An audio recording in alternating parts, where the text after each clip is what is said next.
participer à tout ce qui concerne notre vie. C'était ça aussi le sens de la marche des Beurs il y a 30 ans, quand des cités de province et de région parisienne, des garçons et des filles se sont levés pour dire ça suffit, on est noirs, on est Beurs, on existe. C'était ça la marche des Beurs. Il y en avait marre à l'époque de se faire tirer dessus dans les descentes de pluie. Au bout de 30 ans, ce qu'on voit, c'est que les contrôles aux faciès, ça continue. C'est que nos camarades sans papier continuent à se faire jeter, même ça sous un gouvernement de gauche, et c'est pas possible. Merci.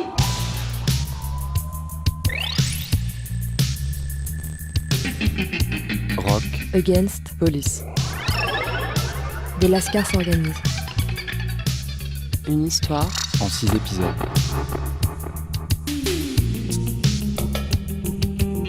Ce qui m'énerve, c'est qu'on fête, on célèbre les 30 ans de la marche, comme si c'était un événement isolé tout seul, comme ça, et qu'il n'y avait pas une histoire derrière, et après, et pourquoi on ne parle pas de toutes les luttes qu'il y a derrière, toutes les luttes qu'il y a jusqu'à aujourd'hui, quoi, que c'est le même, c'est exactement la même histoire, quoi. Le dernier concert Rock Against Police a lieu en mai 1982, un an avant l'arrivée de la marche pour l'égalité et contre le racisme à Paris. Les tentatives de coordination expérimentées par le réseau Rock Against Police se multiplient à l'échelle nationale autour des luttes sur le logement et à travers les forums justice. Elles s'accompagnent partout de nouveaux outils de communication directe. En 83, la dynamique de la marche offre une caisse de résonance à ces luttes concrètes. Mais elle devient également l'enjeu de stratégies politiciennes qui connaîtront leur apogée avec la création de SOS Racisme un an plus tard. Quel bilan tirer alors de l'expérience Rock Against Police et des luttes autonomes de l'immigration ? Épisode 6, on n'a pas fini de marcher. Avec Rabat Attaf, Mognis, Mounsi, Samir, Nordine Iznani et Bernard.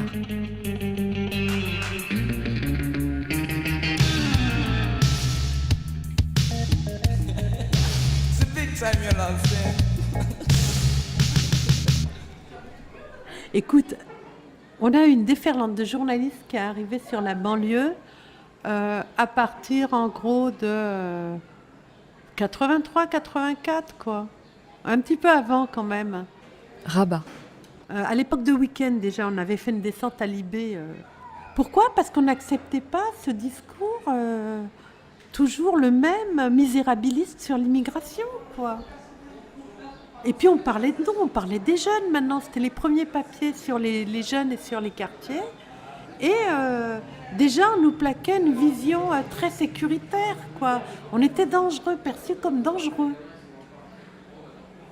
Un jour, on a décidé, après un papier sur Week-end, dans Libé, qui ne nous a pas plu du tout, on a décidé d'investir Libération. On est allé à Libération. Et puis, finalement, effectivement, certains journalistes ont commencé à réorienter un petit peu leur papier à notre contact. Mais en même temps, cette expérience, si tu veux, c'était limité, quoi. C'était comme ça au compte-gouttes. D'où l'idée, effectivement, de mettre en place nos propres moyens de communication, aussi modestes soient-ils. Donc ça a commencé effectivement par Rock Against Police, le petit journal qui accompagnait les concerts. Dans ces fanzines ou ces datzibao, t'appelles ça comme tu veux, on travaillait sur l'immédiateté, sur les problèmes immédiats. On n'avait pas encore ce souci de la dimension historique. Donc on travaillait sur les problèmes sociaux qu'on avait dans le présent, c'est-à-dire la question du logement des gens, et la question des crimes, si tu veux, donc du racisme. Et c'est pour ça qu'on s'est concentré sur ces deux préoccupations-là, qui étaient les préoccupations majeures des familles. Ça a duré, quoi, cette expérience-là, ça a duré, si on dit 79, 83, ça fait 4 ans. Mognis. Alors, est-ce qu'il y avait un projet révolutionnaire, ou est-ce qu'il y a un projet ? Je sais pas. Enfin, en tout cas, le projet principal, c'était de transformer les gens en acteurs de la transformation de leur situation sociale. Faire en sorte que les gens ils assument cette potentialité qu'ils avaient et ne plus être dans les discours d'emprunt. Parce qu'on était dans une époque où, souvent pour s'exprimer sur la place publique, soit on rentrait dans le système de délégation du pouvoir à d'autres, soit les gens intériorisaient eux-mêmes les discours qui existaient et qui ne correspondaient pas à leur réalité ou à leurs aspirations. Mais alors, ce qui est intéressant, c'est l'appropriation du journal et aussi des concerts par les gens eux-mêmes. C'est-à-dire qu'on voit des espaces et on incitait. Et on s'aperçoit que les gens ils sont tout à fait capables, sans leur tenir la main ou la plume, de dire des choses et parfois de les dire de manière assez fantastique. Alors, ça c'est numéro 1. Ah, t'as l'imagage, ouais. Ça c'est les femmes, ouais. Gutenberg. Il y en a eu un autre, il y en a eu d'autres. Il y a celui de Nanterre, je ne sais pas si tu l'as. Si, celui-là c'est moi, le voilà. Nanterre, les mômes prennent la relève. Ça c'est mon premier papier. C'est marrant, hein. Mon Dieu. Donc on avait compris, si tu veux, pour te donner la continuation de la démarche, que les médias, c'était important, que la visibilité était importante. Mais on y allait vraiment au culot. C'est ça, on avait cette force quand même. Hein. On allait affronter les gens, vraiment. Donc la conquête de l'espace public, nous qui appartenions à des zones urbaines complètement reléguées, c'était ça la démarche. On ne reste pas collé au mur, on ne reste pas derrière les murs. Mais on partait à la conquête du monde. Donc ça a donné des photographes, des caméramans, des journalistes comme moi, des gens qui ont investi la culture, des jeunes comme Bellarbi, danseur, il est mort maintenant, et d'autres plein.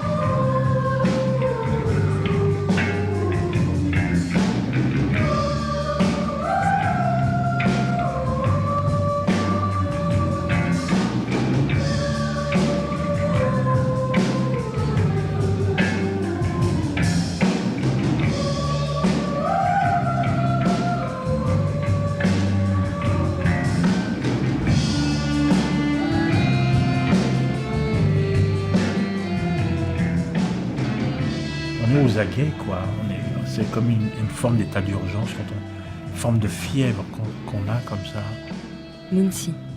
Et quand j'ai écrit La Noce des Fous, je me souviens très bien parce que je commençais par un subjonctif. C'était juste pu me permettre toutes les débauches sans que la victime s'en offusquât. Et je me souviens que l'éditeur à Stock, ils m'ont dit, mais d'où vous venez, on parle pas comme ça. Il m'a dit non, ça sera plus commercial si... Il ne faut pas employer du subjonctif. Et là, je lui ai dit, les juges, quand ils me condamnaient, ils parlaient avec des subjonctifs. Et quand ils parlaient entre eux, pour moi, c'est une langue étrangère par rapport au lieu d'où je venais. Donc après, la seule façon de pouvoir comprendre cette langue des juges, c'était qu'il fallait que je m'intéresse à la langue classique. Parce qu'au moins, je pouvais comprendre la forme de condamnation et de jugement. Sinon, j'étais un cobaye, quoi. J'étais dans le même pays, mais je ne parlais pas la même langue qu'eux. Pour répondre à ce que tu disais, c'était ça. C'était toutes les formes de possibilités de ne pas être enfermé. Que ce soit dans un langage, que ce soit dans un son, que ce soit dans un goût. Parce que dès que tu restes sur place, tu es catalogué, tu es une cible facile.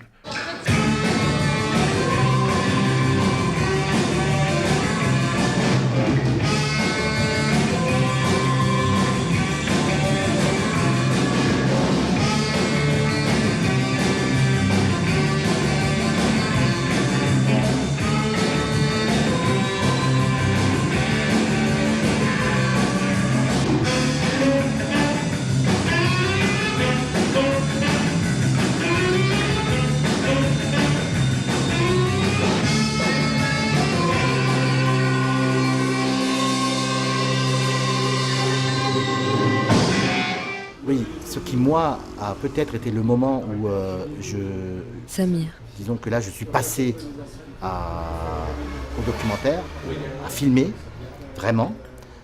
C'est que je me suis rendu compte à ce moment qu'on avait quasiment rien de toutes ces expériences. Je me suis dit, il faut que ces histoires, on les raconte, et il y a l'urgence, on est dans la lutte.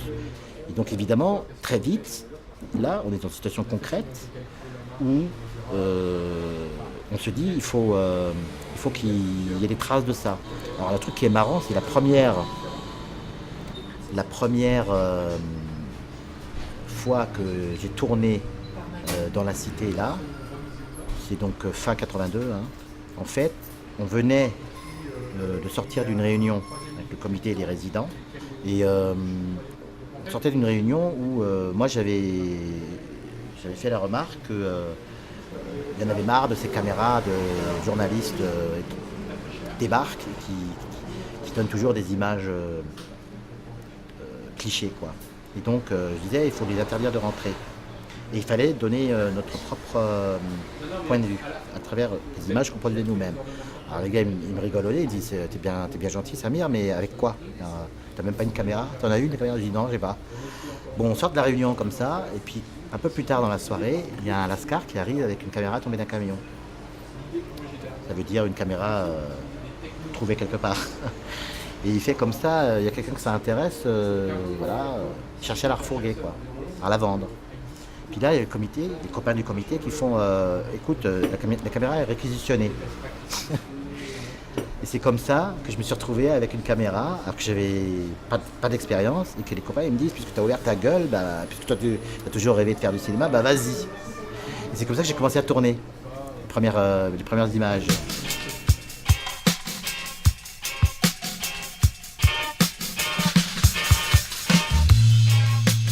Extrait du film « Ils ont tué Kader », réalisé par le collectif Mohamed.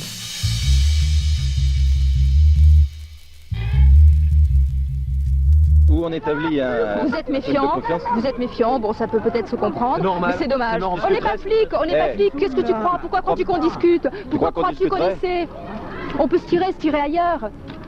Alors au contraire. Alors vous, parce qu'il y a des gens qui ne vivent pas tous dans cette cité, vous êtes... Ça, on veut une émission en direct, on a bien précisé, une émission en direct. Bon, ben voilà. Avec le poste de télévision au premier étage en train de nous revoir pour voir que c'est pas truqué, qu'on passe bien à la télévision en direct. Bah en direct, carrément, voilà ce qu'on veut. Ou bien donnez-nous une garantie. On aurait passé un extrait du film, on aurait montré ton copain.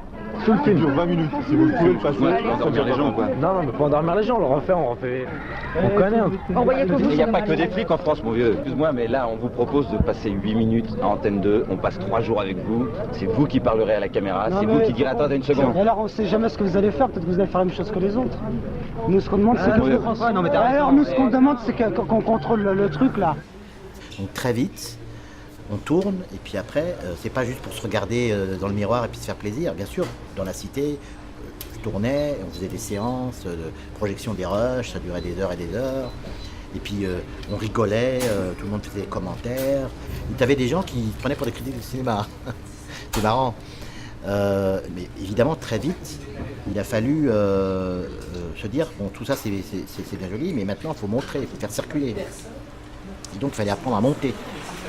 Comme ça qu'on a fait très vite un premier journal qu'on a appelé Video News, le magazine des Lascars, dans lequel tu avais un espèce de journal de lutte, au pluriel, qui était le principe de réunir ensemble différentes histoires de lutte dans des points différents et de les faire circuler au niveau national pour avoir un public, mais aussi, surtout, pour faire décoller les luttes ailleurs. Et donc du coup, ça a aussi contribué à ce que le mouvement fasse tache d'huile.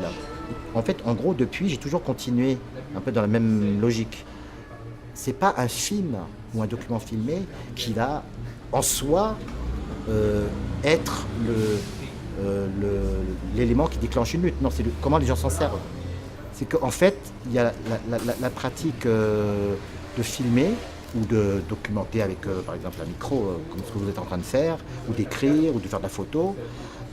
Si elle ne se fait pas en même temps qu'une démarche, disons, militante, dans le sens d'organiser, il ne se passera rien. Ce n'est pas les films en soi qui font que les choses bougent.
crois que le fait d'avoir vu au sein de Rock Against Police une jeunesse capable de se mobiliser, d'être active, d'être intelligente, d'être en mouvement, d'être en rébellion, d'être en état de délit d'existence,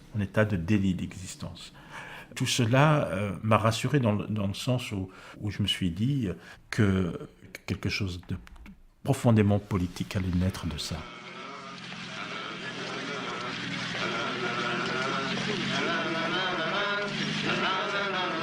Au printemps 83, des jeunes banlieusards de toute la France se retrouvent à Lyon pour un stage de formation vidéo qui donnera naissance à l'agence Inmédia. Un film en sort, Minguette, paix sociale ou pacification, qui décrit la situation sociale de la banlieue lyonnaise, marquée par le harcèlement policier. Après de nouveaux affrontements en mars, un groupe de jeunes du coin, décidés à ne pas se laisser faire, crée l'association SOS Avenir Minguette. Pour se faire entendre, ils organisent une grève de la faim. Le 20 juin, Tommy Jaija, le président de l'association, est grièvement blessé par un tir de policier. Un collectif de soutien se forme avec le curé Christian Delorme. C'est là que germe l'idée d'une grande marche nationale pour porter aux yeux du plus grand nombre les revendications des cités concernant la police et la justice, mais aussi le logement, le travail ou le revenu. La première marche pour l'égalité et contre le racisme, partie de Marseille le 15 octobre, est aujourd'hui dans votre ville. Au terme d'un périple de 1 mois et demi, la première marche pour l'égalité et contre le racisme arrivera à Paris le 3 décembre. Et puis on avait débarqué une longue marche qui n'est pas celle de Mao, mais qui est une longue marche qui est celle des enfants de l'immigration. Et tout d'un coup, il y avait une forme d'espérance parce que ce qu'on faisait dans notre coin, simplement comme ça, encore une fois, dans la clandestinité, on a eu le constat réel que l'écho des villes, de ce qui se passait des cités de l'une à l'autre, que les mêmes choses se vivaient. Et que ça, il y avait une réponse possible qui pouvait être et politique et sociale. Extrait du film 12 France, la saga du mouvement Beurre, produit par l'agence Inmédia. Partie en octobre 83 de Marseille dans l'indifférence quasi générale, la marche pour l'égalité et contre le racisme fait un tabac à son arrivée à Paris. Le 3 décembre, 100 000 personnes accueillent les marcheurs.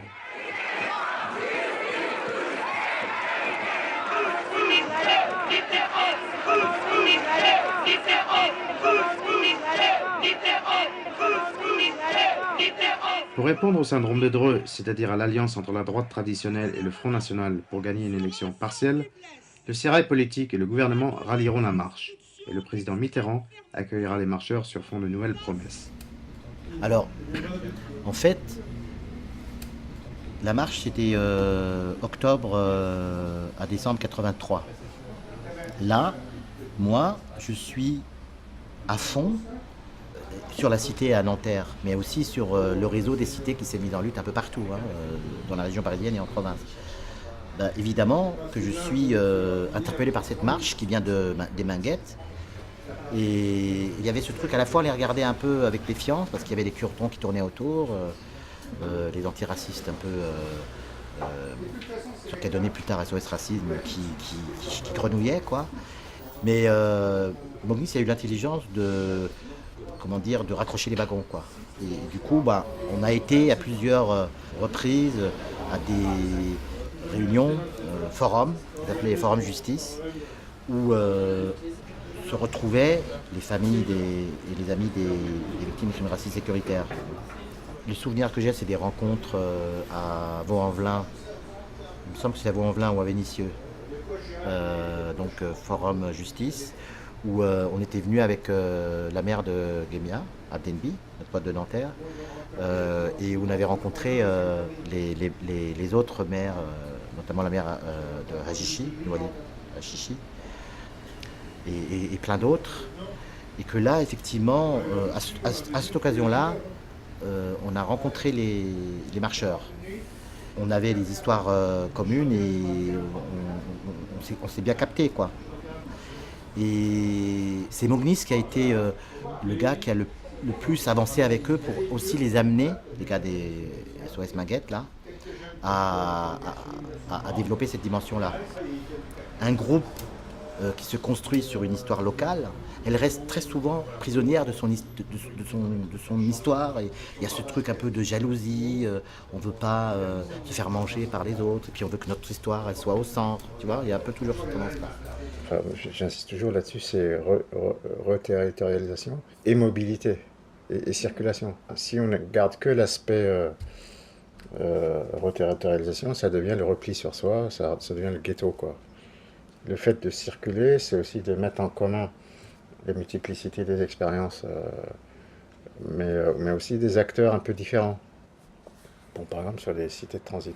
Donc à Gutenberg, les mecs de Gutenberg, voilà, c'était des mecs. Et en même temps, sur les questions scolaires, sur les questions de bouffe, aussi sur les questions de crimes racistes et sécuritaires, même de prison, ceux qui s'occupent des dossiers, ceux qui vont voir les gens en prison, etc., c'est les femmes, les mères. Et il s'agissait à un moment donné de mettre en lien ces niveaux de mobilisation interne à la cité, mais qui n'avaient aucun rapport entre eux.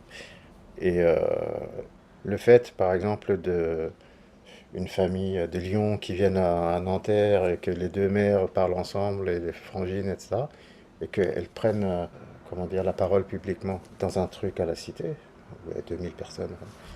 D'un coup, ça replace les femmes dans l'espace militant sur le terrain.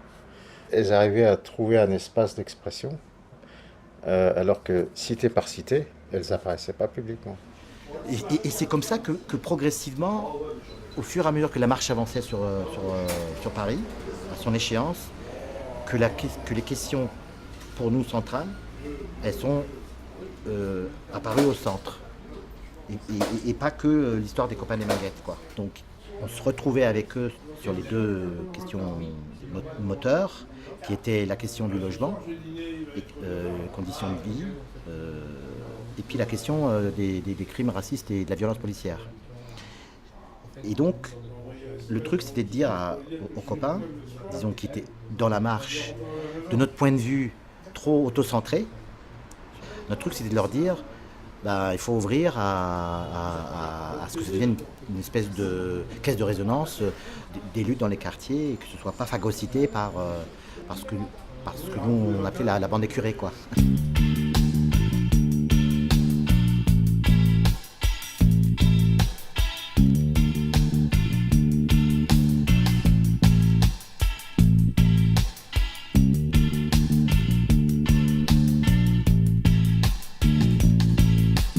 Après la marche de 83, la question de l'organisation du mouvement des jeunes immigrés se pose avec urgence.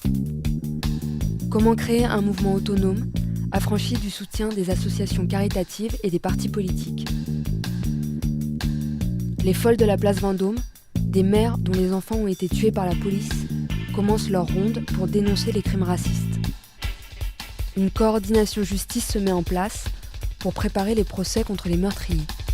De nouvelles marches, comme celle de Convergence 84, sont organisées pour poursuivre la lutte amorcée depuis plusieurs années dans les cités. Des centaines d'associations se créent localement, mais très vite, les organisations politiques en place voudront contrôler leurs initiatives. SOS Racisme est créé en 1984 par des jeunes proches du Parti socialiste. Ils s'opposeront bientôt en interlocuteur principal d'un mouvement antiraciste, focalisant leur discours contre le Front National. La fête des potes, organisée le 15 juin 1985 à la Concorde, est le moment de gloire de SOS Racisme, relayé par toute la presse et toutes les télés. Extrait du JT de 20h, avec les interventions de Harlem Désir et Marek Alter.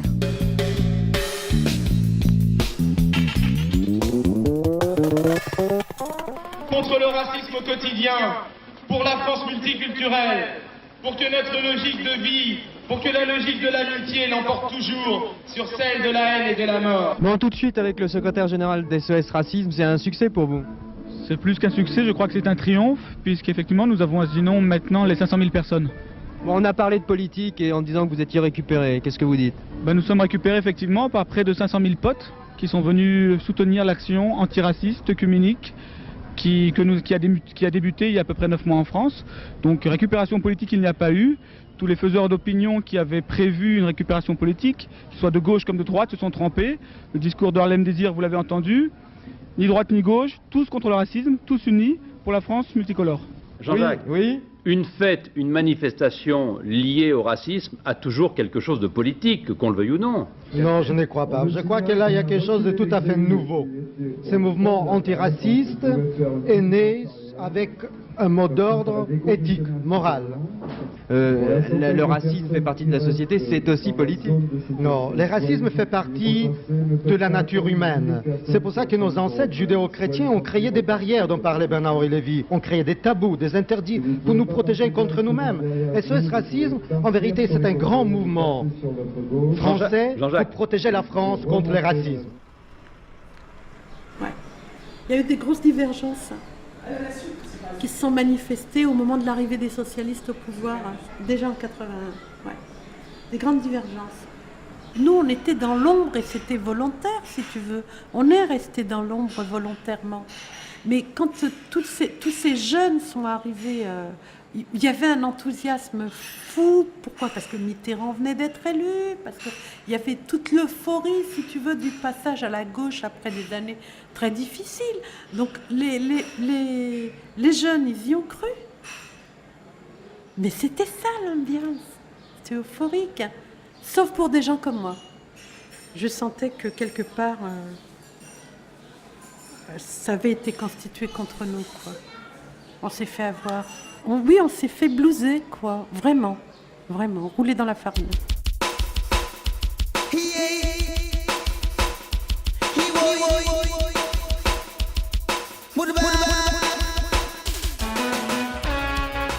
Texte écrit par Rabat, paru le 15-16 juin 1985 dans Libération. On trouve tout au CCC, Concorde, Concert, Couac, sauf du beurre. Nanterre, on compte pour du beurre. C'est avec stupeur que j'ai appris le concert organisé par SOS Racisme le 15 juin, place de la Concorde.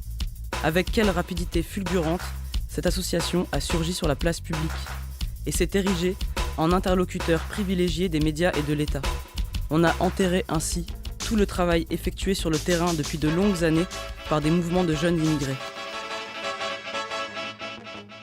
SOS Racisme nous fait penser aux organisations gauchistes qui, il y a quelques années, se prenaient pour le fer de lance de l'immigration. Le slogan « Touche pas à mon pote » est significatif à cet égard. On y retrouve le même paternalisme, mis à part qu'ici, il est de bonne gauche. On nous a cantonnés dans des associations et on nous a canalisés vers SOS Racisme. Certes, le racisme nous concerne en premier lieu. Nous en sommes ses victimes. Mais il faut être clair. Ce débat, tel qu'il est posé actuellement, raciste contre antiraciste, est avant tout un problème de politique intérieure française. Ne nous y trompons pas. Les cartes sont distribuées et les jeux sont faits. Sans nous, la fête de la Concorde n'est pas la nôtre, c'est celle de la gauche. Une fois de plus, le terrain est miné, et si nous ne réagissons pas, nous en payerons les pots cassés. La cible, c'est toujours nous.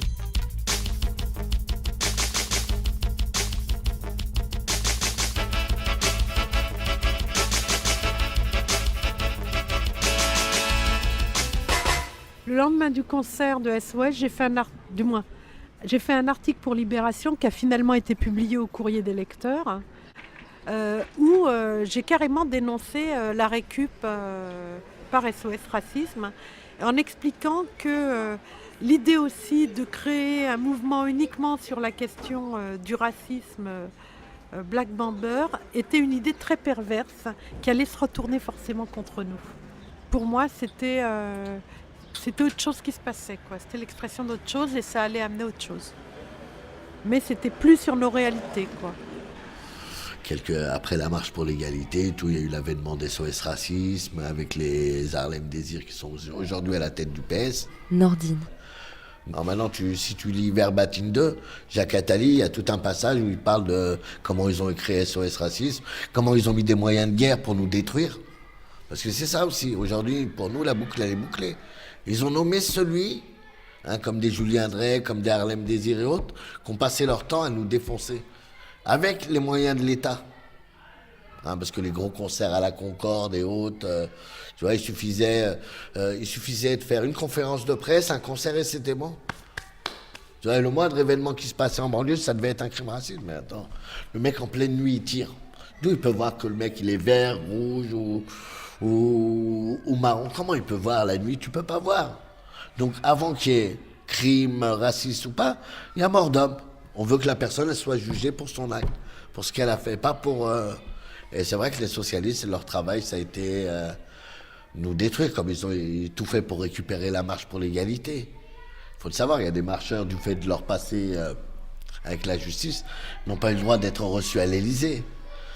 Et nous, Georgina Dufay, d'en bas d'où on était, on lui a dit plein de gros mots à l'époque, parce qu'on n'était pas contents. Voilà, et que si la victoire, c'était d'obtenir la carte de résidence de 10 ans, pour nous, c'est une plaisanterie, quoi. Bien que pour des gens, ça a été bien, mais la réalité, c'était par rapport à la police, à la justice, par rapport au travail, aux expertises. Voilà, ils ont tout fait pour nous détruire. Eh bien, tout ça allait prendre en otage les marcheurs des droits de l'égalité. Bernard. Alors que le point de départ, c'était partout, dans chaque quartier, les gens avaient fait l'expérience qu'ils ne pouvaient pas suivre un dossier, parce qu'il n'était pas reconnu dans la législation. C'était les parents d'un mort qui pouvaient se porter partie civile. Ou les associations mandatées par reconnu, le MRAP et la LICRA. Or, ni le MRAP, qui était très lié au Parti communiste, ni la LICRA, qui était alliée à la communauté juive, n'avaient de relation avec les comités de jeunes qui se créaient, qui se mobilisaient autour de la mort d'un de leurs copains, et qui voulaient exprimer leur colère, et qui voulaient surtout suivre le dossier en justice, ne serait-ce que pouvoir connaître la date du procès. Et c'est là où il y a eu un scandale avec SOS Racisme par la suite. C'est quand SOS Racisme a, d'une part, tout de suite prétendu qu'il pouvait se porter partie civile alors qu'il ne le pouvait pas dans les textes, et ensuite aller sur le dos des jeunes de banlieue, avoir la possibilité de se porter partie civile. Alors que la marche demandait la possibilité, chaque fois que l'on aurait quelqu'un qui serait tué par un raciste, de pouvoir se porter partie civile. Quand ils arrivent à l'Élysée, ils apprennent qu'ils avaient gagné la carte de 10 ans.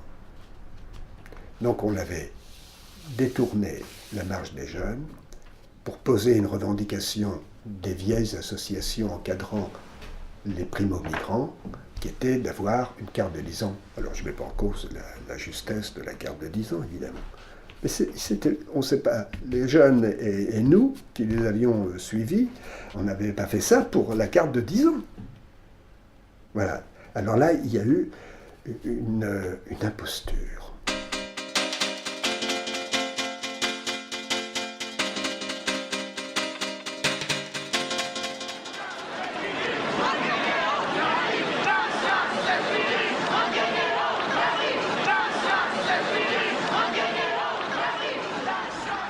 Et en même temps, la marche, c'est un mythe fondateur pour la France multiculturelle, et donc, à la limite, tant mieux, mais bon, la droite comme la gauche, ça se réapproprie ça. Moi, ou nous même, ce qu'on dit, c'est que à la fin de la marche, c'est nos revendications qui étaient présentes à l'arrivée, et pas le discours sur la non-violence, enfin des trucs abstraits, malgré la presse, malgré tout ça. C'était les portraits des victimes des violences policières, des crimes racistes. C'était cette revendication unanime là, des premiers rangs, égalité des droits, justice pour tous. La vraie question que la marche a introduit, c'est la place des jeunes issus de l'immigration dans la société française. Et ça, c'est pas négociable en termes d'un cadeau particulier. Enfin, c'est vraiment une question de société. Et ça, c'est passé. Donc ça, c'est pas un échec, je pense. Puis il y a eu l'intervention du pouvoir pour accélérer les négociations sur les cités de transit. Là, c'est clair, hein, qu'ils sont intervenus. Et pour le procès du meurtrier d'Abdenbi, tu sentais qu'il y avait des consignes politiques données d'en haut.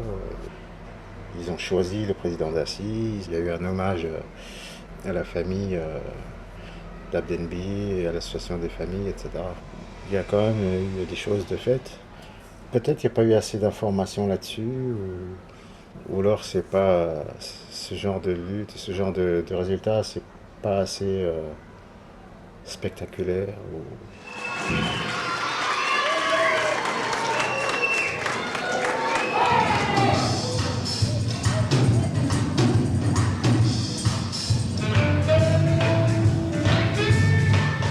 Enregistrement du concert Rock Against Police de Nanterre le 8 mai 1982.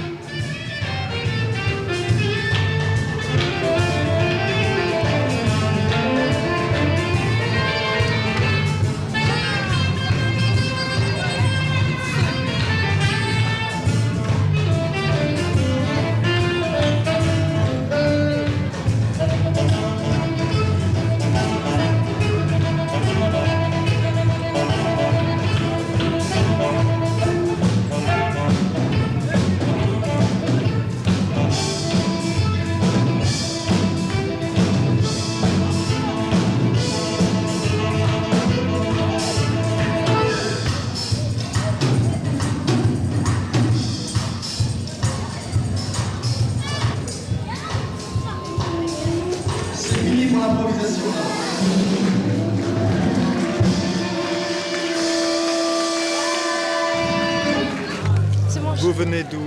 Comment tu t'appelles? Tim. Tim de Zermatt banlieue de Lyon. Et toi? Jida. Jida. Vous êtes venu de Lyon exprès pour le concert de Rock Against Police, ouais. Ouais, parce qu'on avait déjà pris contact avec eux depuis un bout de temps déjà. Et on avait éventuellement parlé de coordination entre Lyon et Paris. Et puis on essaie de voir un peu ce qui se passait ici. Oui, c'est un peu la raison pour laquelle je suis venu également.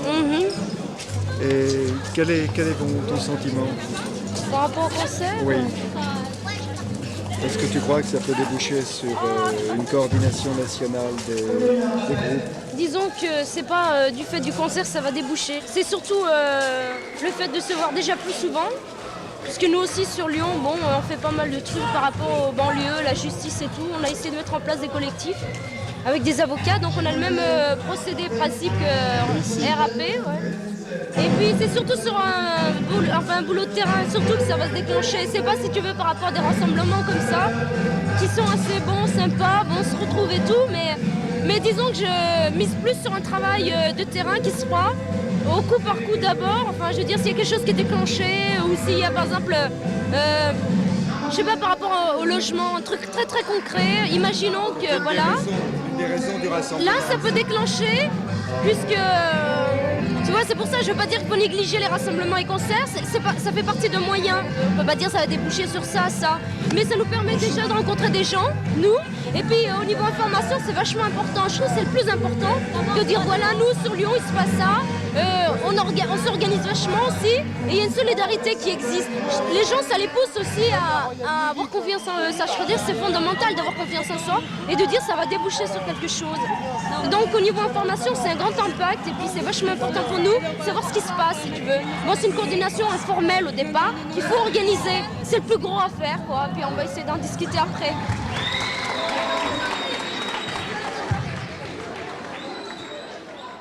Les gens, ils ont l'habitude de dire que Rock Against Police est terminé, 81, 82, 83.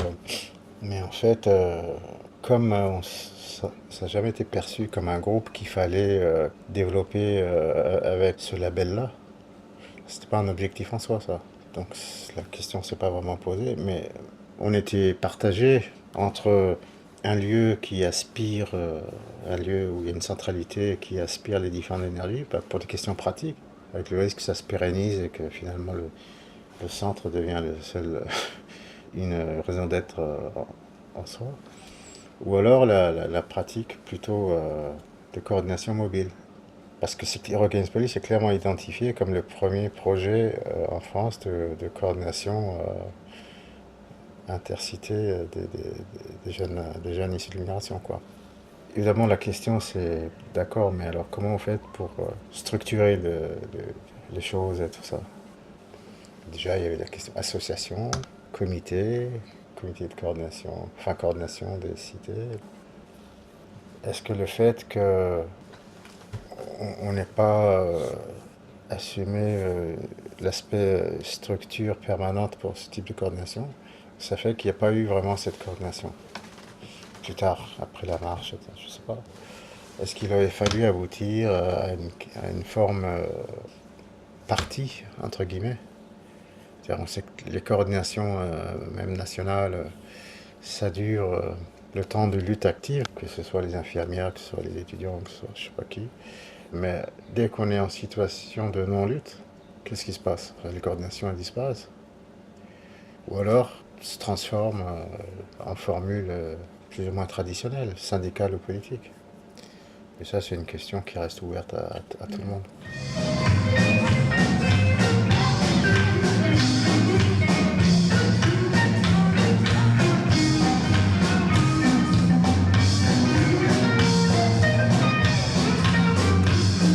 Rock Against Police, un documentaire en 6 épisodes. Épisode 6, on n'a pas fini de marcher. Avec Babylon Fighters, House Vice, Radical Dance Faction, Gom Jabbar et Poupa Leslie.